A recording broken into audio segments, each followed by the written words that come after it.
For more than 50 years, every spacecraft built for a moon landing offered roughly the same experience inside.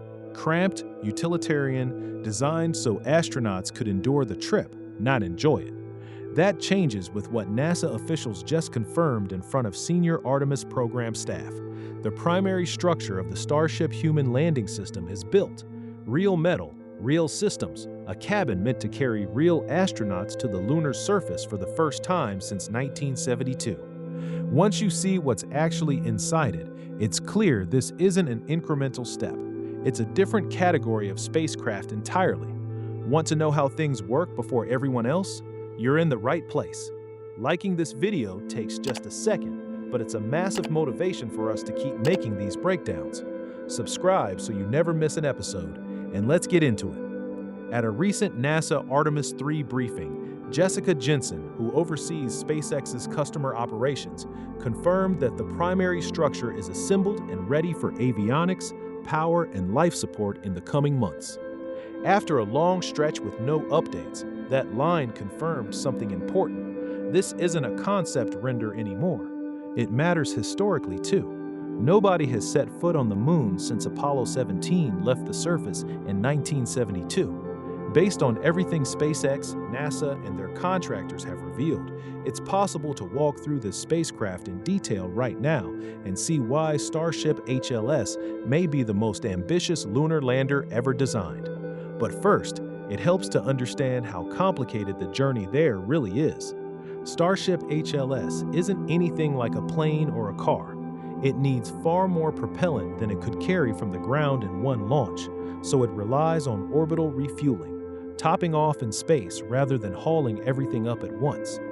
That's nothing like pulling into a gas station. It's a complex, multi-week process that can't safely happen with a crew aboard. Once a separate propellant depot is fully fueled, the HLS vehicle launches, docks with it, tops off its supercooled propellant, and waits in low Earth orbit. An Orion capsule then arrives carrying 2 NASA astronauts launched aboard the SLS rocket, and the 2 spacecraft dock, one small, one enormous, like a rowboat pulling alongside an aircraft carrier. That aircraft carrier is roughly 50 meters tall and 9 meters wide, a stainless steel structure coated in white, thermally reflective paint to shield the cryogenic propellant inside. 5 solar arrays unfold like flower petals, each nearly 18 meters long, rotating slowly to track the sun. It's natural to wonder whether something that large could destabilize the spacecraft. On Earth, an umbrella opened into strong wind can tear apart, but in the vacuum of space, there's no air and no drag, so unfolding the arrays has essentially no effect on the vehicle's trajectory. Once the panels are deployed, HLS begins its journey toward the moon. Orion maneuvers in for final approach, and the 2 vehicles meet nose to nose. The docking mechanism, based on the androgynous standard used on Dragon 2, adapted for lunar use, locks into place with a single clunk both astronauts will feel through the hull. NASA tested this hardware extensively at Johnson Space Center, running through more than 200 approach scenarios. Once the tunnel opens and an astronaut steps through, that's the moment worth pausing on. Moving from Orion into HLS is like stepping out of a compact car into a sprawling house. Orion's pressurized cabin offers under 9 cubic meters. HLS offers an estimated 160, nearly 20 times more. After days shoulder to shoulder in Orion, walking into HLS feels less like entering a spacecraft and more like regaining a sense of freedom. High ceilings, clean, steady air, and even warm lighting from LED strips along the cabin walls. The crew will spend their first days simply settling in. One side opens into a common area with a fold-away dining table and seating far more comfortable than anything Orion provides. The food situation has changed too. No more cold energy bars or rehydrated pouches. A compact galley lets the crew heat real meals: rice, meat, vegetables, even fresh items from refrigerated storage, making eating under the moon's gentle gravity a far more pleasant experience. Above the dining area sits what SpaceX internally calls the bridge. No physical switches, no analog dials, just large, high-resolution touchscreens throughout the vehicle. In the common area, outside each sleep cabin, flanking both airlocks. The lead Starship software engineer noted the interface has to work for crew doing entirely different jobs at once.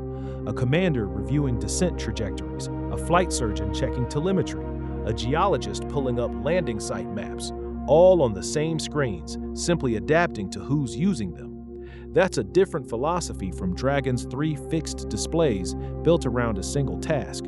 Further back are private sleep quarters, a meaningful upgrade from Orion, where crew essentially hang a sleeping bag against a wall.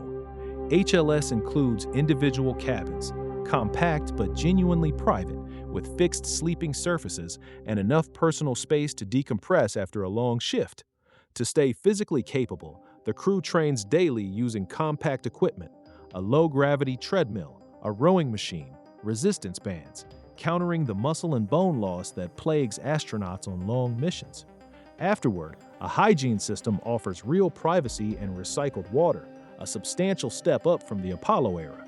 Behind it all, the life support system runs quietly and continuously, nothing like the bare-bones Apollo lunar module setup, which relied on a few lithium hydroxide canisters and a pair of batteries to power the spacecraft for 2 or 3 days. HLS runs a full closed-loop system, CO2 scrubbing, automatic pressure regulation, humidity control, continuous atmospheric sensors.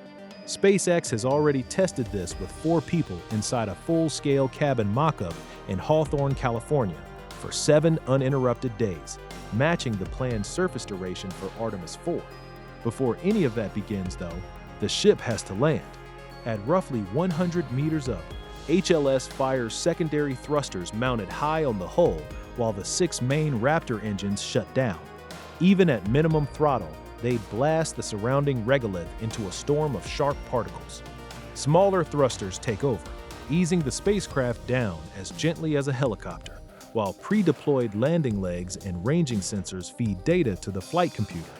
The crew watches and verifies, but the vehicle lands itself. SpaceX is staking the approach entirely on its landing software. Touchdown is gentle enough the astronauts might not feel it immediately. Seconds later, the display confirms it. Before anyone steps outside, there's still work to do, checking systems, suiting up. This is where HLS's 2 airlocks become especially clever. The Apollo lunar module had no airlock at all. The crew had to depressurize the entire cabin, suit up inside that thin space, climb through a top hatch, and descend a ladder in a bulky pressurized suit. Every excursion was an improvised exercise, and every return dragged a cloud of sharp, glass-like lunar dust into the crew's living space. HLS instead has 2 separate airlocks, each roughly 13 cubic meters, letting both astronauts suit up and exit at once without depressurizing the main cabin. Each includes room to don and remove the AX-EMU suit, Axiom Space's next-generation EVA suit built for Artemis, plus a rack for the life support backpack, ergonomic handholds, and data ports tied into the ship's comms.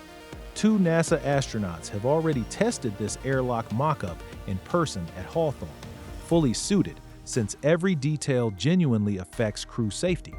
Below the airlocks is something no lunar lander has ever included: an elevator. The distance from the HLS cabin to the surface is about 35 meters, roughly 12 floors of a building, in a rigid EVA suit with a life support backpack strapped on. Climbing an exterior ladder under those conditions, while adjusting to gravity 1/6 of what the body has always known, isn't realistic. SpaceX's answer looks closer to an industrial cage lift than anything fancy. Solid, simple, built to do one job: bring astronauts and equipment safely down.